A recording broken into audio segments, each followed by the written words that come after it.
Assalamualaikum warahmatullahi wabarakatuh. Selamat malam dan salam sejahtera untuk kita semua. Alhamdulillah, mari kita panjatkan puji dan syukur atas kehadirat Allah Subhanahu wa Ta'ala yang telah melimpahkan rahmat serta karunia-Nya sehingga kita bisa berkumpul di sini di acara webinar bersama Daftaro. Perkenalkan, saya Claudia dari Daftaro yang akan menjadi moderator sekaligus menjadi pemandu acara selama webinar ini berlangsung. Tema webinar kali ini sangat menarik, khususnya bagi anak dan remaja, karena tema webinar kali ini yaitu deteksi dini dan penanganan kecanduan gadget bagi anak dan remaja. Materi kali ini akan disampaikan oleh narasumber kami, yaitu Dr. Yunia Setiawati, dokter spesialis kedokteran jiwa dan konsultan ilmu kedokteran jiwa bagi anak dan remaja.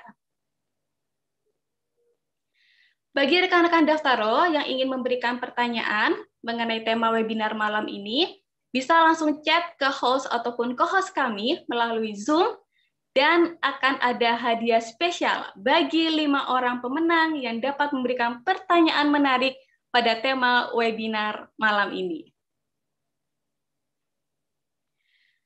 Sama seperti webinar sebelumnya, kita akan ada beberapa peraturan, di antaranya rekan-rekan diharapkan untuk mengganti username Zoom kalian sesuai dengan username yang telah kalian isi di Google Form _kota asal. Jadi contoh saya Claudia _Surabaya. Rekan-rekan juga diharapkan untuk menyalakan kamera Zoom kalian dan mengganti background yang telah admin kirim di WhatsApp grup webinar malam ini.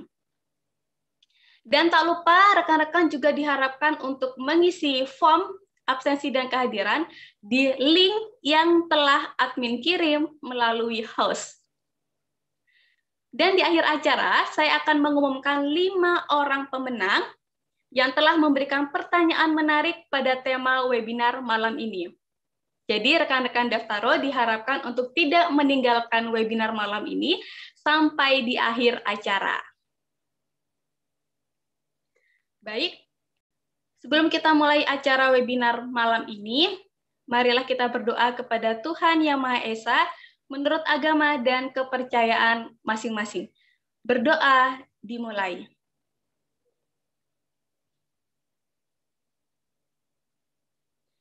Berdoa selesai.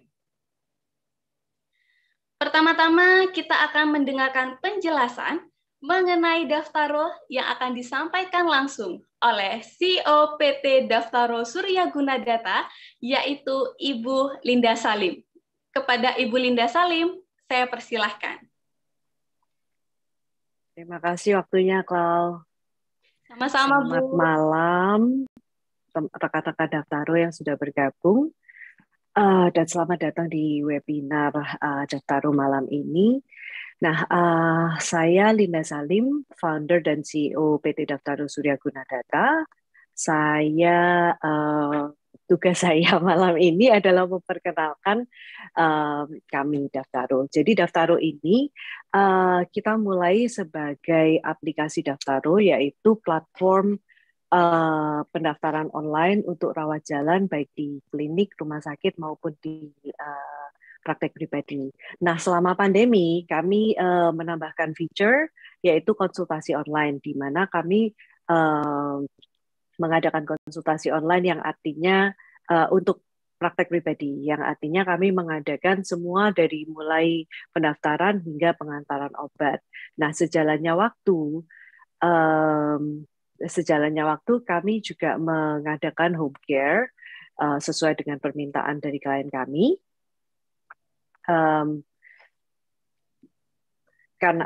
Dan sekarang kami juga ada home care di mana kami bisa memberikan lab mulai dari swab, sampel darah, sampel urin dan lain sebagainya, juga dokter home care, pelayanan dokter home care, pelayanan perawat untuk administrasi obat dan pendampingan pasien juga. Dan di masa yang akan datang sebentar lagi kami juga akan mengadakan rawat inap di rumah. Nah, sekarang kami sudah sebentar. Saya lihat contekan dulu karena saya juga nggak hafal ya.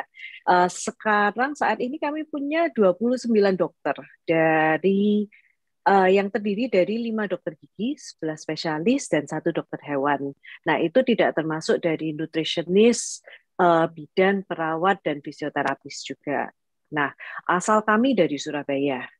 Nah, karena kami ada pelayanan online dan offline, tentunya online itu lebih uh, mudah melayani dari seluruh Nusantara. Bahkan waktu COVID yang tahun lalu, Delta, itu kami sempat melayani pasien dari Malaysia dan dari Amerika juga. Nah, sementara kita ada di 6 kota. Saya cuma bisa ingat Surabaya, Bali, dan Waingapu. Mungkin ada rekan-rekan yang tertarik bisa menanyakan kepada host di chat atau menghubungi admin Daftaro. Ya. Nah, malam ini selain kami memperkenalkan servis dari Daftaro, kami juga mengundang rekan-rekan yang merupakan tenaga kesehatan yang ingin bergabung baik online maupun offline. Nah, untuk waktunya terima kasih, terutama saya berterima kasih juga kepada Dr. Yunias yang sudah meluangkan waktunya malam ini. Selamat belajar dan terima kasih. Terima kasih kepada Ibu Linda telah menyampaikan mengenai Daftaro. Nah, bagi rekan-rekan yang mungkin baru mengenal Daftaro, saya ulang kembali. Daftaro aplikasi kesehatan yang menyediakan pelayanan kesehatan secara mudah bagi rekan-rekan Daftaro dan ke seluruh masyarakat Indonesia. Daftaro menawarkan 2 pelayanan kesehatan, yaitu konsultasi online dan home care. Saat ini Daftaro telah memiliki beberapa paket, di antaranya paket lansia, yang memang ditujukan kepada pasien yang berusia 40 tahun ke atas. Paket lansia ini terdiri dari pemeriksaan kondisi fisik dan riwayat pasien oleh dokter kami, dokter umum, dan dokter spesialis penyakit dalam, dan kita juga ada medical check-up kondisi seluruh pasien oleh laboratorium kami, Laboratorium Ultramedica. Nah, bagi rekan-rekan Daftaro bisa nih ditawarkan ke orang tua, ke sanak saudara, ke keluarga besar, ataupun ke tetangga terdekat mengenai Daftaro. Daftaro, aplikasi kesehatan mudah dan nyaman. Baik, bagi rekan-rekan Daftaro, saya sampaikan ulang bahwasanya di webinar kali ini ada beberapa peraturan. Yang pertama, rekan-rekan Daftaro diharapkan untuk mengganti username pada Zoom kalian sesuai dengan username yang telah kalian isi di Google Form. Contohnya adalah Claudia_Surabaya. Jadi username-nya diiringi dengan asal kota ya, rekan-rekan. Contoh Claudia_Surabaya. Kemudian rekan-rekan juga diharapkan untuk menyalakan kamera Zoom kalian dan mengganti background kalian sesuai dengan admin yang telah kirim di grup WhatsApp webinar malam ini. Baik, dan tak lupa juga rekan-rekan diharapkan untuk mengisi form absensi kehadiran di link yang telah admin kirim melalui Zoom. Saya ingatkan kembali ya, mengisi form absensi kehadiran melalui Zoom di link yang telah host kirim. Baik, oke. Selanjutnya, tibalah kita di acara yang kita nantikan, yaitu penyampaian materi untuk tema webinar malam ini, yaitu deteksi dini dan penanganan kecanduan gadget pada anak dan remaja, yang akan disampaikan langsung oleh narasumber kami, Dr. Yunias Setiawati, dokter spesialis kedokteran jiwa, dan konsultan ilmu kedokteran jiwa bagi anak dan remaja. Kepada Dr. Yunias, saya persilahkan. Selamat malam. Terima Malam, kasih Mbak Claudia. Terima kasih Bu Linda atas kesempatannya. Di mana sore ini saya bisa bergabung dalam penyampaian materi yang sekiranya cukup menarik di era pandemi ini. Ya, terima kasih kepada panitia dan kepada ibu-ibu dan bapak sekalian ya yang telah meluangkan waktunya untuk berdiskusi bersama membahas mengenai adiksi smartphone. Baik, saya izin share screen ya.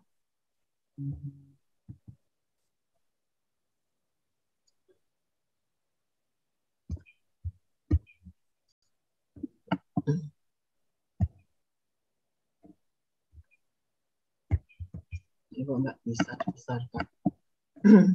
Jadi pada era pandemi ini risiko untuk ketergantungan gadget sangat besar ya, karena pembelajaran itu juga sekarang lewat gadget ya, karena Omikron yang cukup tinggi.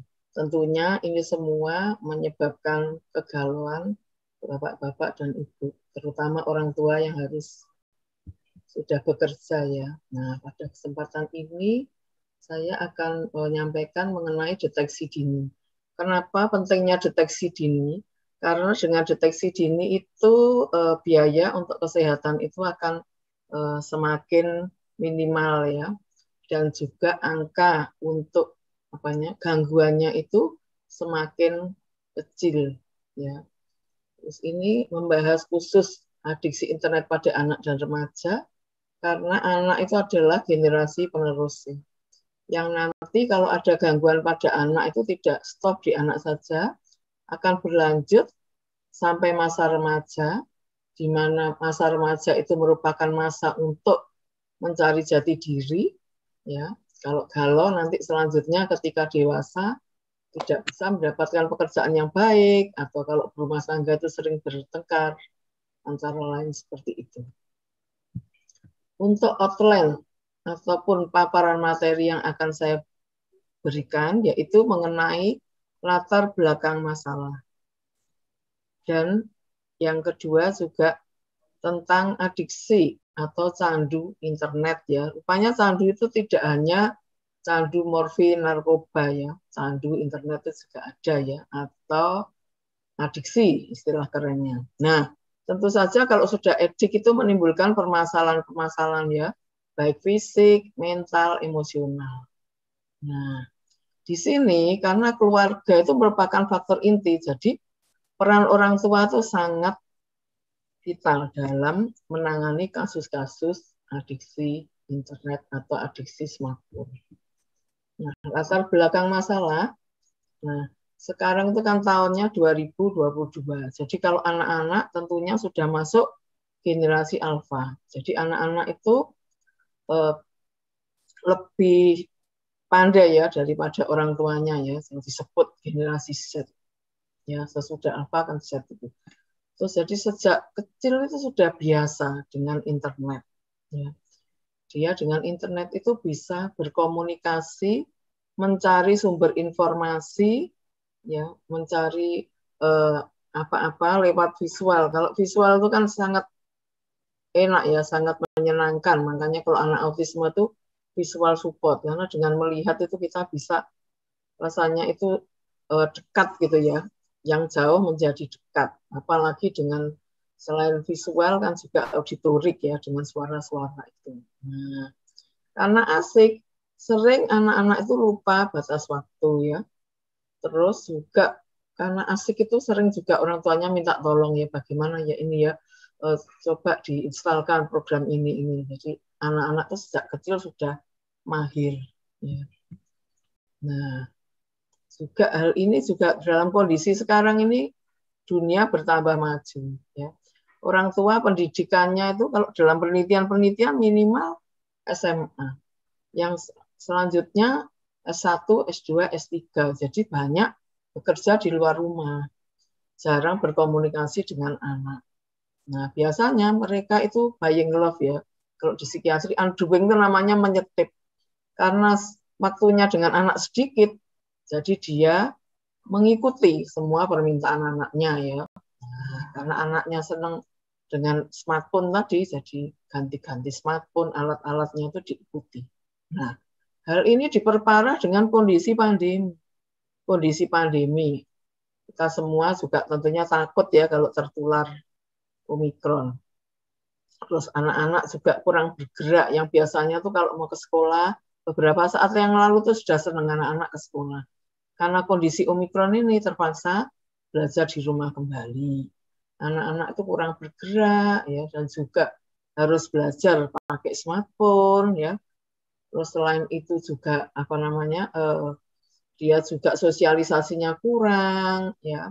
Terus orang tua juga tegang begitu ya. Jadi risiko untuk penambahan jam memakai smartphone itu semakin tinggi. Nah, karena anak belum bisa mencurahkan isi hatinya, jadi terjadi gangguan emosi dan perilaku. Misalnya anaknya mudah marah, rewel, ya perilakunya itu misalnya kasar, membanting barang, dan sebagainya. Nah, ini berita-berita yang hampir setiap hari ya kita jumpai. Karena kecanduan game online, jadi anak bisa melakukan aksi kriminal karena anak tidak bisa membedakan fantasi dan realita. Ya, nah ini mungkin viral ya. Ada anak yang membakar rumah, itu mungkin memang anaknya dasarnya sudah difficult child, jadi anak yang sulit begitu ya. Nah, itu tentu saja meresahkan kita semua, gitu ya. Nah, untuk itu kita membahas adiksi internet. Yang dimaksud adiksi yaitu kecanduan atau ketergantungan baik secara fisik dan mental. Ya, kalau adiksi saja dulu terhadap zat, tetapi sekarang yaitu adiksi gadget. Jadi artinya penggunaan internet yang berlebihan, ya, dan menimbulkan gangguan dalam prestasi di sekolah, pergaulan dengan teman, dan ketegangan dalam keluarga. Karena apa? Anak itu selalu mencari sumber internet, bingung, gelisah, dan marah bila tidak terhubung dengan sumber internet. Ini ternyata sudah masuk kriteria gangguan di DSM-5. Jadi apabila dijumpai 5 gejala ini dalam setahun, maka tentu saja harus dilakukan tata laksana. Yang pertama, preokupasi. Preokupasi itu artinya terus-menerus terfokus pikirannya terhadap gaming. Ya. Nah, kalau orang yang pekerjaannya memang terpapar internet itu bukan ini ya, bukan ketergantungan tapi memang kebutuhan karena dia bisa bekerja secara optimal dan sesudah itu bisa meluangkan waktu untuk keluarganya. Kalau ini preokupasi, jadi terhadap gaming terus-menerus gitu ya. Waktunya itu sangat berlebihan sehingga mengganggu aktivitas sehari-hari. Yang kedua yaitu withdrawal. Withdraw itu artinya kan ini ya, kayak putus gitu ya. Ketika terputus dengan internet atau smartphone-nya, nah, dia jadi galau ya, cemas, irritable itu mudah marah, mudah tersinggung, sedih, nangis gitu ya. Nah, yang ketiga yaitu tolerance. Toleran artinya pertama 5 menit ya. Kedua 10 menit, lama-lama 20 menit, terus 1 jam, 2 jam, dan akhirnya tidak bisa lepas ya, sampai taraf ke-4 itu ya, terus menerus. Bahkan lupa makan, lupa mandi, gitu ya. Yang waktunya sekolah, kalau nomor 5 nggak mau sekolah, nggak mau mengerjakan tugas-tugas di rumah, ya. Karena ini dia terus-menerus bermain, ya. Nah, yang parah yaitu sering berbohong. Nah, kalau berbohong dan juga tujuannya katanya sebetulnya dia tuh merasa salah ya, tapi dia tidak bisa menghentikannya. Gitu ya. Nah, kalau terus-menerus seperti itu, nah, anak-anak bisa nggak naik kelas. Kalau orang yang bekerja bisa kehilangan pekerjaannya. Gitu. Nah, ini ya di sini ada deteksi dini adiksi smartphone. Ini hanya 10 pertanyaan saja, di mana pertanyaan-pertanyaan ini cukup sederhana dan akurasinya ini biasanya kalau deteksi dini sekitar 70 sampai 80%. Jadi nanti apabila dijumpai ya, kalau kita belajar mengisi bersama. Oh, ternyata nilainya tuh 31,5, berarti sudah terganggu gitu ya. Nah, 1 sangat tidak setuju, ya. 2 setuju, 3 agak kurang setuju, dan yang terakhir sangat setuju. Nomor 1 pertanyaannya, kehilangan rencana kerja. Ya. Jadi kemampuan untuk planning sudah hilang, nggak ada motivasi. Yang kedua, apakah ada sulit konsentrasi ya? Nah.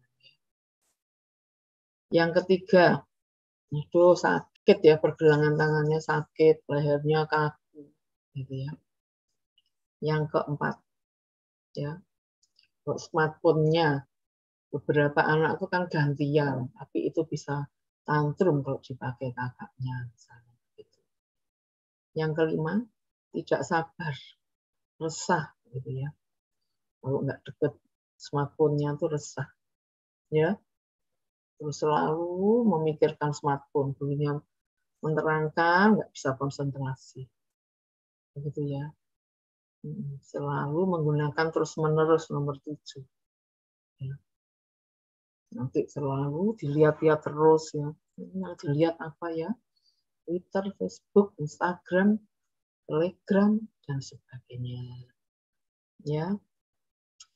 Terus menggunakan smartphone lebih lama. Nah, nanti ada batasannya pada slide berikut. Ya. Terus mulai orang-orang di sekelilingnya tuh mulai terganggu, gitu ya. Nah, skor penilainya tadi seperti saya sebutkan sangat tidak setuju 1, tidak setuju 2, dan seterusnya. Nah, apabila skornya 31,5, nah itu kita perlu bekerja sama antara guru, psikolog klinis, dan psikiater. Nah, bedanya kalau psikolog itu yaitu mempelajari ilmu perilaku, kalau psikiater itu yaitu dokter. Jadi kita bisa meresepkan obat. Ya, selain kita bisa melakukan terapi kognitif bekerja sama dengan psikolog klinis. Nah, biasanya dengan kerjasama kita dengan guru, psikolog klinis, psikiater, orang tua, ya, dan keluarga tentunya, karena keluarga itu yang sangat berperan dalam proses ini perbaikan anak, maka akan didapatkan hasil yang optimal. Terapi ini tidak akan berhasil kalau tidak ada kerjasama dari keluarga.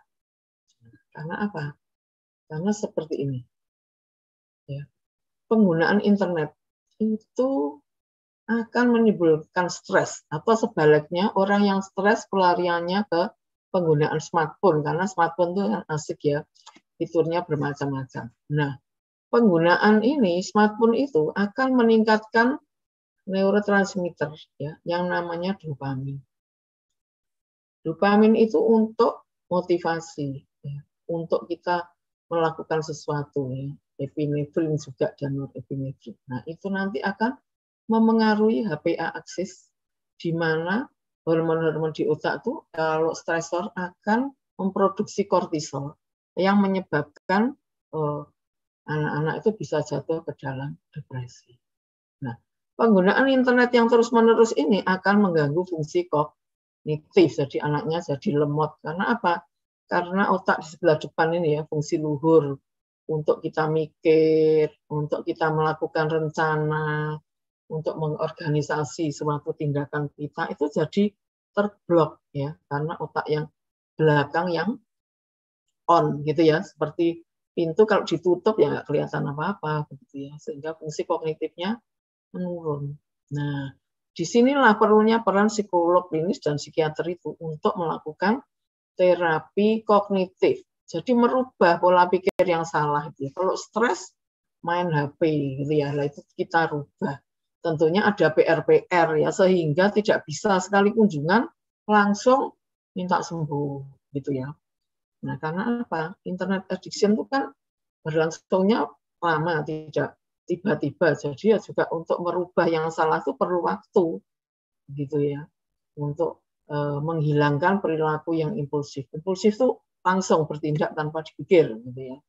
itu harus dikurangi. Nah, untuk merubah selain terapi kognitif ya, karena adiksi ini tadi sudah saya jelaskan ya di yang depan. Nah, ini berikutnya jenis adiksi internet itu ada yang secara umum, ada yang spesifik gitu ya. Kalau secara umum adiksinya itu pada berbagai macam aplikasi gitu ya. Kalau spesifik ya dia khusus pada salah satu yang disukai.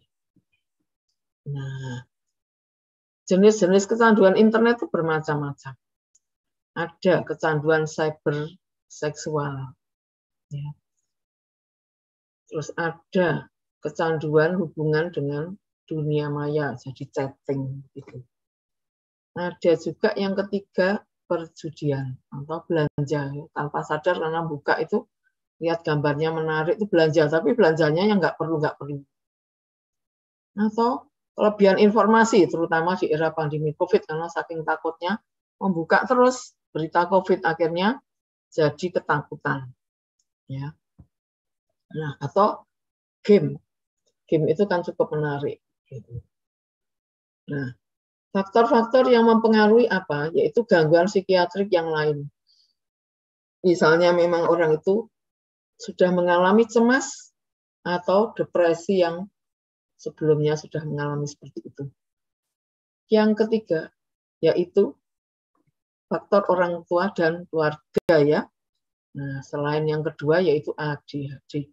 ADHD atau Attention Deficit Hyperactivity Disorder adalah seorang anak yang mengalami gangguan dalam pemusatan perhatian, hiperaktif, dan impulsivitas.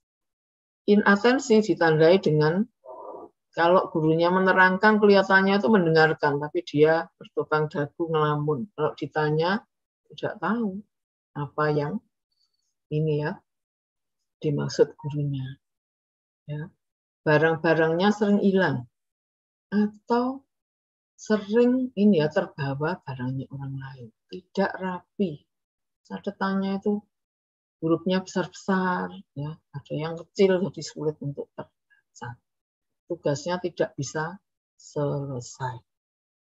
Yang kedua yaitu hiperaktif. Hiperaktif itu kalau pada anak kecil lari ke sana kemari, nggak bisa diam, patroli di kelas. Kalau sudah agak besar tentunya malu ya, karena norma-normanya sudah terbentuk jadi usia moral. Nah, dia banyak omong cerewet. Gurunya menjelaskan, dia ikut menjelaskan sehingga mengganggu temannya. Atau impulsif. Impulsif itu bertindak tanpa dipikir, sering menyerobot giliran. Nah, yang ketiga yaitu faktor orang tua yang keras, banyak peraturan, ya, banyak hukuman, tidak pernah memberi pujian sehingga anaknya stres, pelariannya ke smartphone tadi, ya. Nah, itu hati-hati nanti bisa kecanduan. Atau orang tua yang permisif, ya sudah nggak apa-apa, pokoknya nggak kemana-mana, ya main handphone nggak apa-apa, tanpa batasan yang tegas. Ya. Nah, yang keempat yaitu lifestyle-nya dia sendiri ya. Yang kelima temperamennya, memang anaknya keras, nggak bisa diberitahu ya. Itu anaknya ya iya ma, tapi mamanya bekerja, dia bermain, misalnya seperti itu. Ini kenapa? Kok orang itu kecanduan? Karena dopaminnya itu kan turun kalau dia nggak main. Jadi dia main untuk meningkatkan dopamin. Nah, itulah mengapa psikiater itu memberikan obat karena untuk mengurangi ini ya kecanduannya itu ya, dengan memberikan obat yang bekerja di dopamin reward system ini. Nah, ini bisa dijelaskan secara ilmu pengetahuan bahwa dopamin pathway itu kan untuk motivasi kesenangan ya. Nah, kalau dia kurang, otomatis kan dia berusaha meningkatkan waktunya untuk kontak dengan smartphone-nya, dengan harapan mencari kesenangan, tapi ternyata tidak bisa. Selain itu juga ada ini ya, hormon serotonin. Nah, Biasanya itu pemberian antidepresan dalam hal ini bukan untuk depresi saja, tetapi untuk menstabilkan kadar serotonin. Karena serotonin itu bisa mengatur suasana hati, ya, memori, makan, nafsu makan, tidur, dan kemampuan kita berpikir.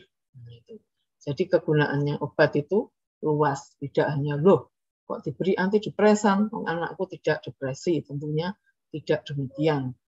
Penggunaan obat yang sesuai dengan advis dan pengawasan dokter dan tentu saja dari pengawasan orang tua akan memperbaiki outcome dari anak-anak yang kecanduan smartphone atau internet ini. Dan yang perlu digarisbawahi bahwa obat-obat psikiatri sama dengan obat-obat yang lain tidak menyebabkan ketergantungan atau kecanduan.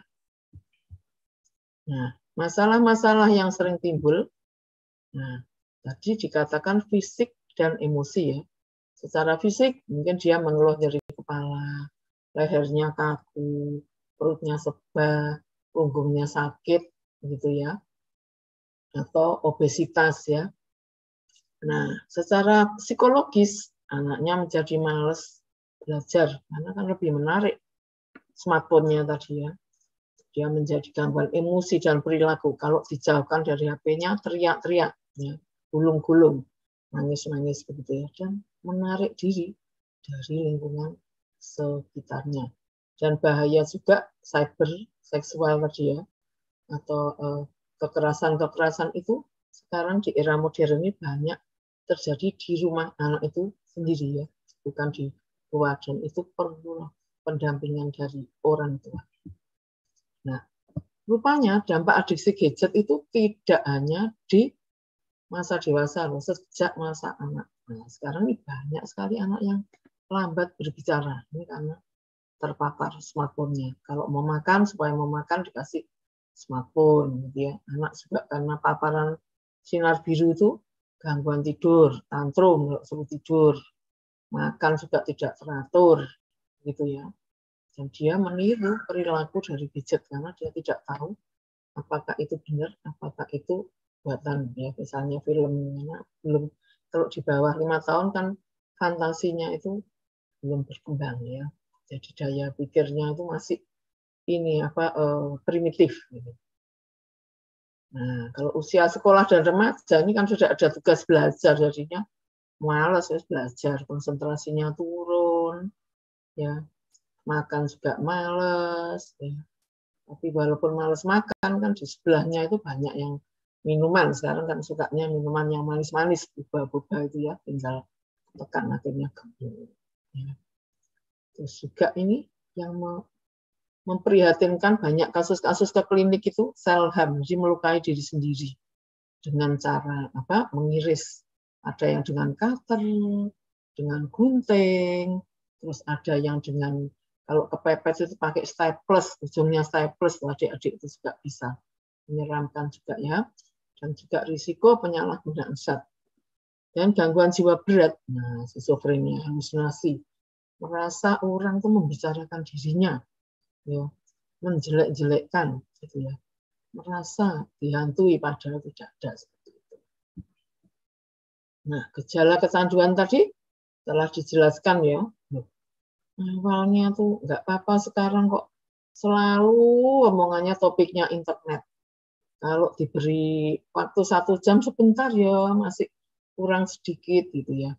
Nggak mau belajar, ya, gelisah, murung.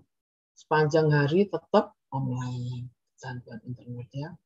Nah, yang menarik, kabar gembiranya ternyata keluarga itu bisa menjadi faktor protektor atau faktor pelindung bagi anak. Ya. Karena kalau orang tua itu mendukung dengan menciptakan komunikasi yang efektif, tidak segan memberikan pujian, ya, maka konsep diri anak akan meningkat. Jadi anak menjadi kohesi. Kohesi itu utuh gitu ya, solid keluarganya. Dan resilient. Resilient itu artinya tangguh. Anaknya tangguh dalam menghadapi segala permasalahan. Nah, sebaiknya bagaimana ya orang tua ini? orang tua juga bisa kan mengendalikan, yaitu filter aplikasi apa yang boleh ditonton, apa yang tidak. Kita berikan batasan dan kita lihat penggunaannya itu sebatas mana. Nah, ini menurut WHO. Sebaiknya anak di bawah 1 tahun tidak usah terpapar dengan screen time. Ya. Kalau 1-4 tahun kurang dari 1 jam per hari. Kalau 3-6 tahun 10-20 menit per hari. 7-10 tahun 20-60 menit. Ini artinya yang bukan untuk belajar ya, karena sekarang memang online hanya seperti itu. 11-12 tahun 2 jam, tapi juga tidak terus menerus. Karena kalau terus menerus nanti menimbulkan habituasi. Nah, di sini sangat perlu peran orang tua. Orang tua sebagai role model. Kalau orang tua melarang anak bermain HP, tentu saja orang tua juga memberikan contoh yang serupa dan memberikan kegiatan pengganti. Misalnya, mengajak anak dalam kegiatan sehari-hari, mengurus kebersihan rumah, berkebun, bermain, gitu ya. Karena bermain itu adalah dunia anak. Ya. Nah, kita tidak usah malu mengucapkan pada anak maaf, terima kasih, begitu ya. Nah, ini ada juga tekniknya. Kita dampingi kalau anak sedang bermain atau belajar dengan gadgetnya, gitu ya. Nah, sebaiknya tidak memberikan gadget pada anak sebelum usia 2 tahun, ya. Dan memberitahu ini loh manfaatnya penggunaan gadget. Ini loh dampaknya kalau bermain gadget berlebihan. Gitu. Yang penting orang tua harus konsisten. Nah, monggo sejawat-sejawat yang berkenan menulis bisa mempublikasikan karya-karyanya ke jurnal kami, yaitu Jurnal Psikiatri Surabaya. Jadi ini jurnal yang difasilitasi oleh Universitas Airlangga. Kalau bapak-bapak dan ibu mensubmitkan tulisannya di sini tidak dipungut biaya. Dan baiknya ini bisa disitasi. Karangan-karangan di sini banyak disitasi oleh jurnal Sintar, bahkan jurnal Scopus. Nah, bagi yang ingin membaca mengenai bagaimana ya penanganan kecanduan gawai pada anak, bisa membaca buku deteksi dini dan penanganan kecanduan gawai pada anak. Nah, ini nanti di bulan Maret itu ada workshop ya. Bagaimana kita melakukan modifikasi perilaku pada anak-anak yang dengan gangguan menentang. Ini akan dilakukan pada tanggal 17 Maret. Ya, pendaftarannya bisa lewat website. Terus sekarang di era pandemi, nah kalau bapak-bapak dan ibu takut untuk ke rumah sakit, saat ini ada sarana telekonsul. Di mana Faru ini menyediakan sarana telekonsul. Monggo bapak-bapak dan ibu yang membutuhkan bisa menghubungi Mbak Claudia atau nomor yang tertera di sini ya Mbak Claudia. Nah, betul dokter. Sekian penyajian dari saya. Semoga membawa manfaat bagi kita semua. Baik, terima kasih atas perhatian Bapak-bapak dan Ibu sekalian. Waktunya saya kembalikan ke Ibu moderator, yaitu Bu Claudia. Terima kasih. Sama-sama. Terima kasih banyak dokter atas penyampaian materi webinar kali ini. Cukup menarik dokter, dan memang ini menjawab keresahan para ibu rumah tangga ya, khususnya ibu-ibu muda yang mungkin masih bingung bagaimana cara penanganan gadget pada anak. Khususnya mungkin bagi orang tua yang memang berkarir menggunakan gadget seperti itu nih dokter ya. Baik. Nah, di sini saya lihat rekan-rekan Daftaro memang banyak yang ingin konsultasi dengan Dr. Yunias, Dok. Nah, bagi rekan-rekan sekalian yang mungkin bingung bagaimana cara konsultasi dengan Dr. Yunias, bisa langsung register di Play Store ataupun di App Store dengan cara mendownload Daftaro dan tinggal mengikuti tata cara untuk aplikasi Daftaro. Nah, di Daftaro kita juga ada berbagai macam dokter, tidak hanya dokter umum dan dokter gigi, kita juga ada dokter spesialis. Di antaranya ada dokter spesialis anak, dokter spesialis kejiwaan, dokter spesialis kandungan, dan masih banyak lagi. Dan kepada rekan-rekan Daftaro yang mungkin ingin mengikuti atau mendapatkan pelayanan kesehatan secara telekonsul atau konsultasi online, ayo nih bisa download Daftaro di App Store ataupun di Play Store. Nah, dokter, karena webinar kali ini sangat-sangat menarik, saya di sini rekan-rekan Daftaro banyak sekali yang mengirimkan pertanyaan mengenai tema webinar kali ini. Tapi dari tim Daftaro sudah memilih 5 pertanyaan saja nih dok, yang menurut kita paling menarik. Boleh saya bacakan nggih dokter? Iya, monggo. Yang pertama ini dari Ricardo Kalimantan. Oh, jauh sekali ya dok dari Kalimantan. Mengikuti webinar malam ini khusus untuk dokter Yunias nih. Saya bacakan ya dokter ya. Claudia, iya. Malam dokter, bagaimana jika seorang anak sudah terlanjur kecanduan gadget, bahkan sampai marah dan melempar barang? Jika dicoba dinasehati, mulai dari tahap mana kita bisa melakukan pembatasan? Apakah jika sudah terlanjur masuk di fase itu, perlu diberikan terapi obat tertentu? Jika iya, apakah bersifat seumur hidup untuk pemberian obatnya? Dan memungkinkankah memicu ketergantungan kelak di masa dewasa? Atau sedikit banyak menghambat tumbuh kembang si anak? Mohon pencerahannya dokter, terima kasih. Terima Monggo, kasih dokter. Pak Ricardo untuk pertanyaannya ya. Nah, memang kalau pada anak ya, itu tadi mungkin sudah syaratnya ketiga ya, sampai withdraw ya. Kalau diberitahu marah-marah ya, dia membanting barang, memukul-mukul. Nah, itu orang tua harus tegas ya. Kalau anaknya usia berapa ya, tadi nggak jelas ya kalau dia ya. Bisa dilakukan time out. Jadi time out itu anak itu dicuekin gitu ya. Dicuekin dalam waktu, misalnya kalau kurang 5 tahun itu sekitar 3 menit ya. Kalau usianya sudah 7 tahun itu sekitar 5 menit. Dan kita jauhkan dari objek-objek yang berbahaya.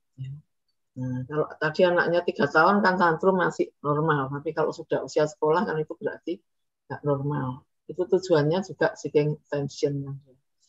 Nah, kalau anak itu sudah tenang, barulah kita berikan penjelasan bagaimana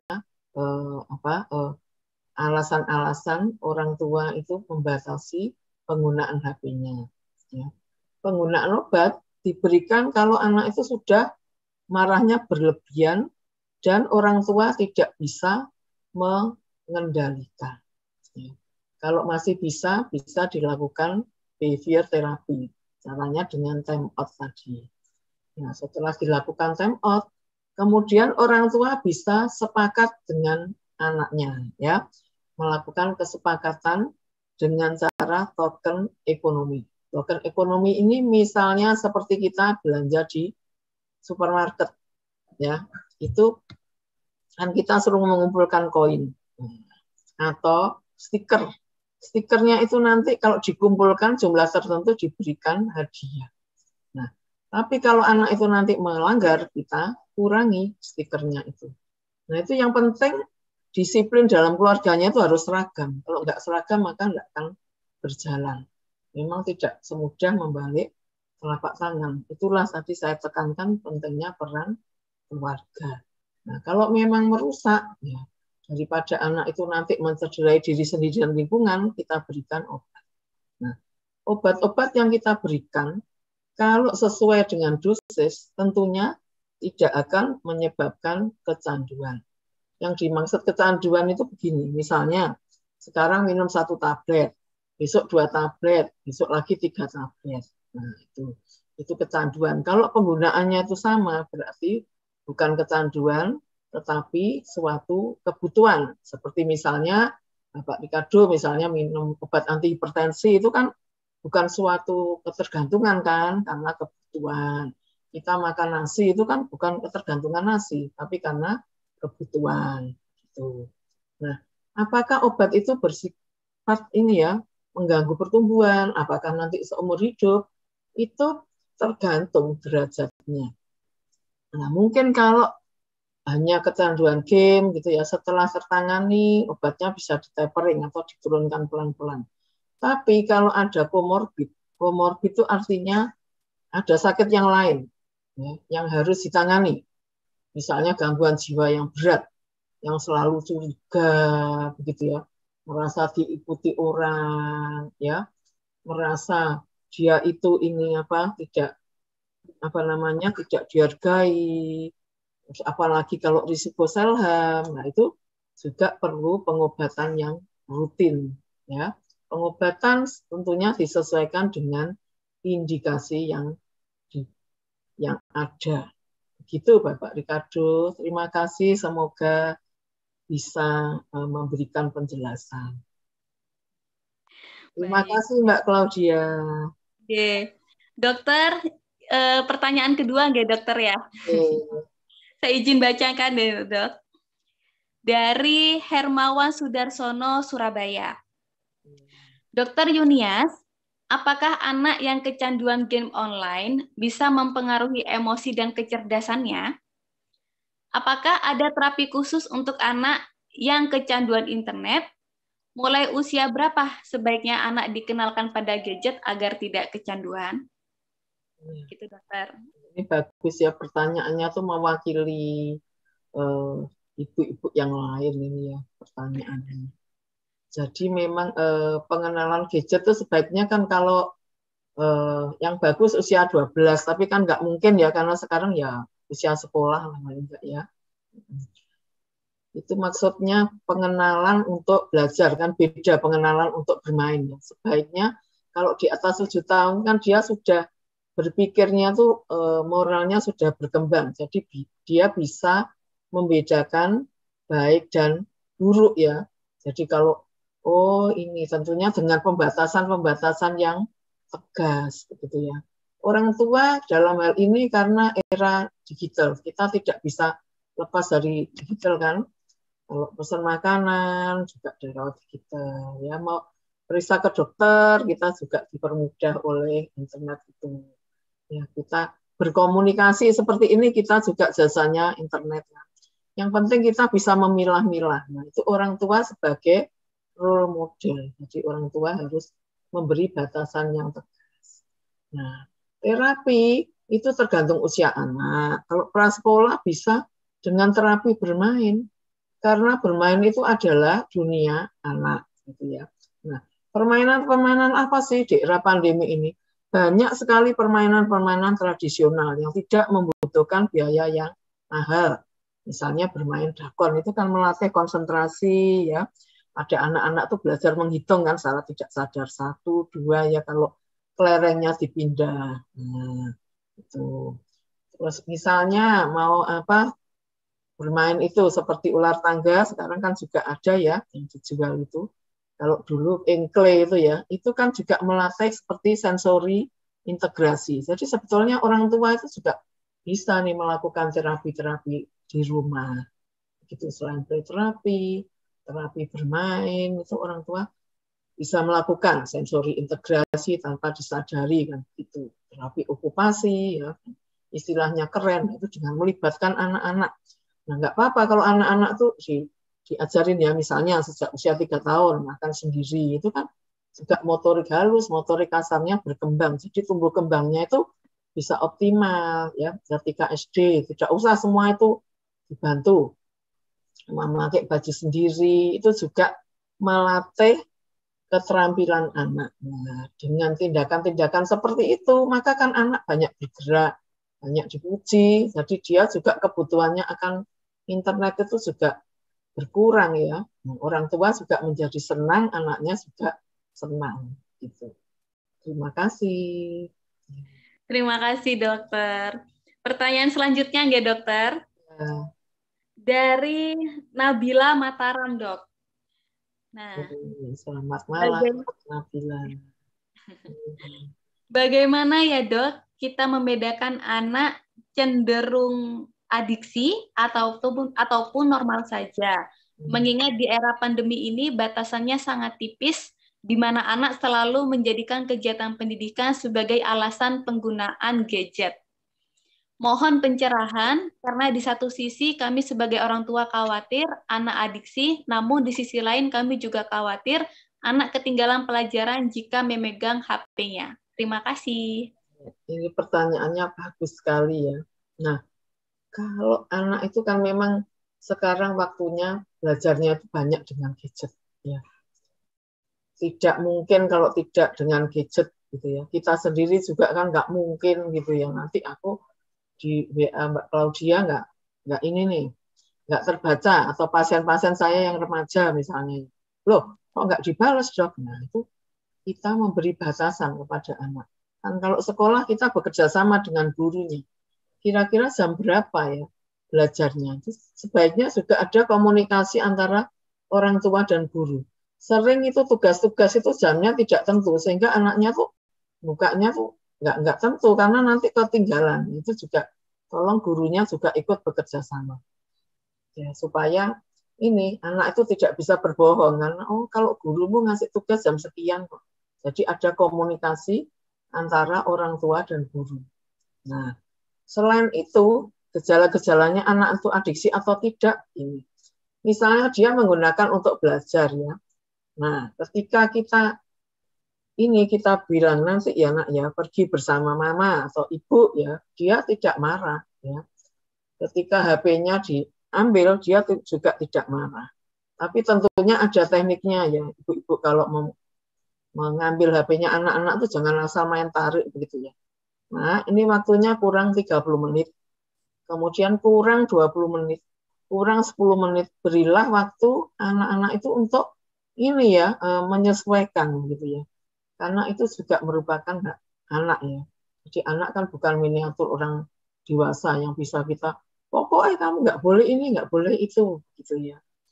Intinya pembatasan yang tegas, dan cirinya kalau oh anak ini ada perubahan emosi, misalnya kok jadi rewel, jadi mudah marah, nyolot, gitu ya. Terus perubahan perilaku, loh, kok nilai-nilainya mulai menurun, gitu ya. Mulai ini ya, malas. Nah, itu harus diantisipasi sejak dini. Jadi tidak menunggu nanti sampai keluar ini ya gangguan-gangguan yang berat tadi. Misalnya sampai marah berlebihan seperti yang ditanyakan Pak Ricardo tadi ya. Jadi semakin dini kita mengantisipasi, maka outputnya akan lebih baik. Dan yang terpenting yaitu kita menciptakan komunikasi efektif dengan anak. Ya. Terima kasih. Terima kasih, dokter. Nah, saya ingatkan kembali kepada rekan-rekan webinar malam ini, bahwasannya webinar kali ini diharapkan untuk mengganti username pada Zoom kalian sesuai dengan username yang telah kalian isi di Google Form, dan kemudian dinyalakan kamera Zoom kalian dan mengganti background yang telah admin kirim di grup WhatsApp webinar malam ini. Dan tak lupa juga rekan-rekan diharapkan untuk mengisi form kehadiran yang telah admin kirim melalui Zoom. Baik, terima kasih. Saya akan melanjutkan pertanyaan kepada Dr. Yunias. Saya izin melanjutkan pertanyaan, ya, dokter. Iya, monggo. Ini dari Yeyen dari BK3S Jatim. Selamat malam, dokter. Saya Yeyen dari BK3S Jatim. Saya akan memberikan beberapa pertanyaan, dok. Yang pertama, Jenis tontonan apakah yang bisa dikatakan kecanduan karena ada beberapa anak yang selalu bergadget tapi yang dilihat tentang ilmu pengetahuan. Misalnya kenapa terjadi geyser buah stroberi penuh ulat, tentang kebudayaan misalnya reok, leak, dan lain sebagainya. Apakah itu juga disebut kecanduan? Dan yang kedua, bagaimana cara membatasi tontonan yang berpengaruh buruk pada anak? Terima kasih. Ya, terima kasih Bu Yeyen. Nah, memang belajar itu bagus ya. Kalau penggunaannya memang untuk belajar, itu bukan adiksi ya. Adiksi itu artinya kecanduan di mana sampai mengganggu komunikasi dengan orang tua, pergaulan dengan teman, dan dengan lingkungannya. Nah, selama tidak mengganggu, nah itu bukan disebut adiksi. Tetapi dalam hal paparan internet, kita tetap harus memperhatikan kesehatan. Karena walaupun belajar, kalau terus-menerus seharian, tentunya anak itu menjadi kurang bergerak ya. Padahal hak anak itu kan bermain, bergerak ya, untuk supaya tumbuh kembangnya itu optimal. Nah, untuk mencegah supaya tidak ketergantungan, maka kita memberikan waktu komunikasi dalam keluarga begitu ya. Sediakanlah waktu luang sore atau malam. Yang bagus itu saat makan bersama ya, karena dengan makan itu sebetulnya kan simbol kasih sayang. Saat makan, suasana santai, kita berkomunikasi itu anak akan merasa senang. Nah, anak yang diperhatikan, mendapat ujian, perhatian, anak itu akan menjadi percaya diri. Terutama bagi remaja yang fase identity ya, galau.com itu dia akan lebih dekat ke orang tua. Kalau orang tua itu memberikan perhatian, sehingga apa-apa tuh dia pasti cerita ke orang tuanya terlebih dahulu. Nah, itulah pentingnya komunikasi dalam keluarga gitu. Jadi intinya kita harus dalam suasana pandemi ini mencari keseimbangan ya. Kalau belajar terus-menerus walaupun kelihatannya hebat tapi kasihan juga kalau tidak diberikan waktu untuk bersantai. Begitu. Terima kasih. Terima kasih dokter atas penjelasannya. Ini pertanyaan yang terakhir ya dokter. Ya.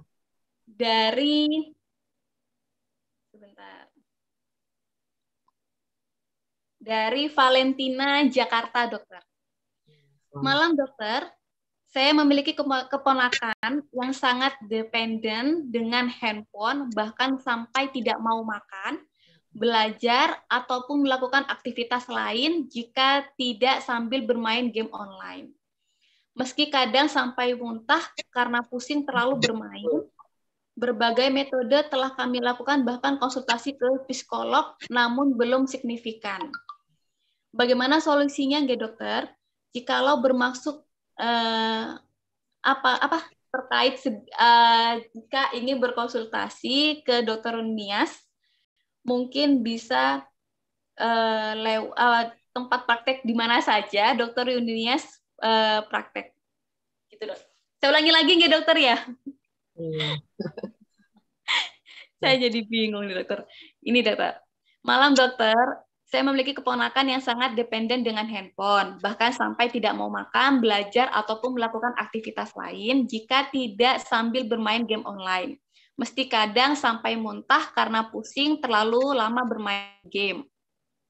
Berbagai metode telah kami lakukan, bahkan konsultasi ke psikolog, namun belum signifikan. Bagaimana solusinya, dokter? Ya, terima kasih Mbak Claudia. Saya Sama-sama. nggak tahu ya umurnya berapa anaknya itu. Nggak ada keterangannya, dokter. Iya. Nah, kalau anak itu tapi kelihatannya keponakan gitu, mungkin anak-anak ya. Itu kayaknya sudah candunya tingkat berat gitu ya, sehingga menimbulkan gangguan emosi dan perilaku. Mungkin saat anak tantrum itu bagaimana, yang penting penanganan dari orang tuanya, karena kita kan nggak tahu ya. Ketika anak dijauhkan dari HP-nya, dia akan marah.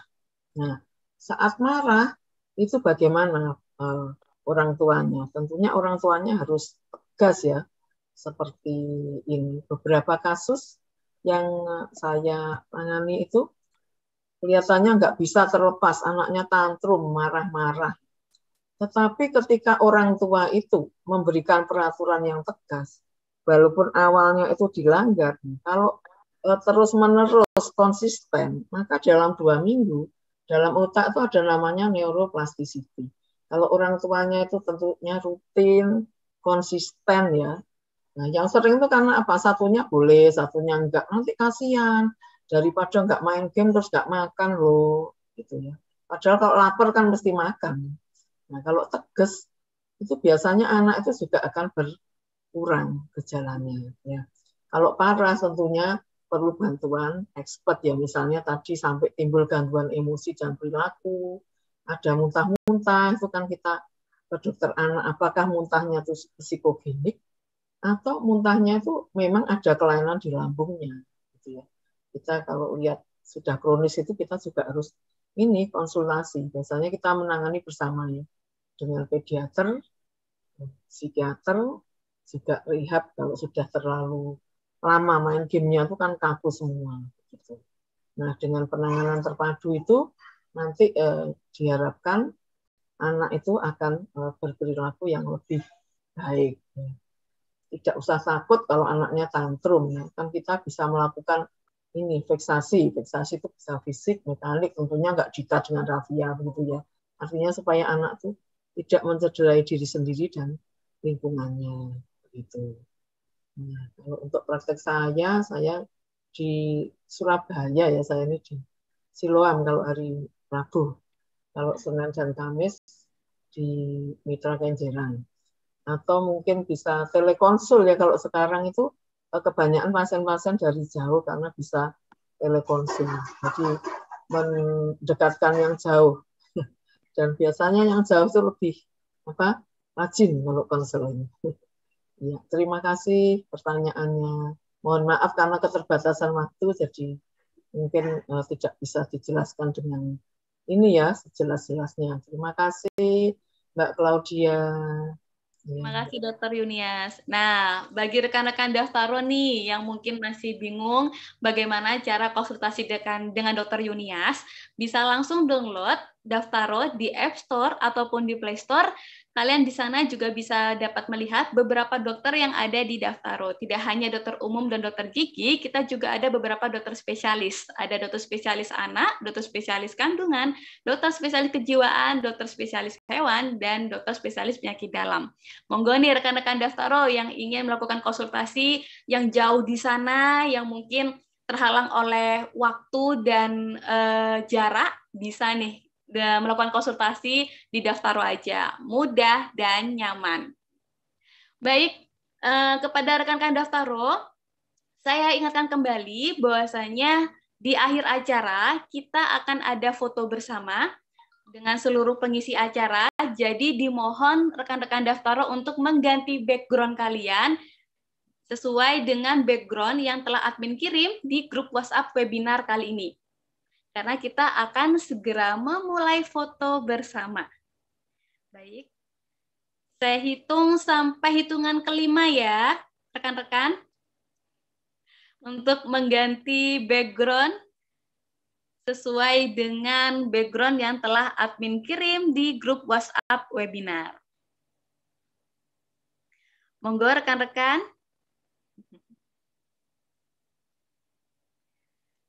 Diharapkan untuk mengganti background sesuai dengan background yang telah admin Daftaro kirim di grup WhatsApp webinar. Nih, saya lihat beberapa masih belum diganti ya background-nya ya. Ayo rekan-rekan untuk segera mengganti background kalian, karena kita akan segera memulai foto bersama.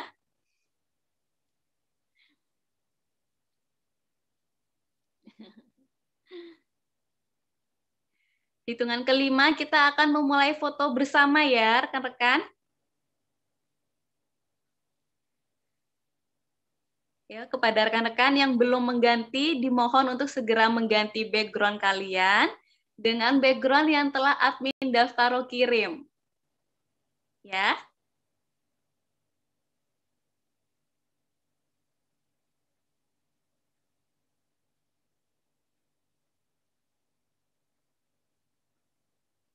Nih, sudah ada beberapa yang sudah mulai mengganti background. Yang lain yang belum mengganti background, ayo segera untuk mengganti background kalian. Background sudah admin kirim ya di grup WhatsApp webinar malam ini. Diharapkan rekan-rekan untuk mengganti background kalian dan menyalakan kamera Zoom kalian, karena kita akan segera berfoto bersama dengan seluruh pengisi acara webinar malam ini. Di sini ada beberapa yang belum menyalakan kamera Zoom dan mengganti background. Dimohon untuk mengganti background dan menyalakan kamera Zoom.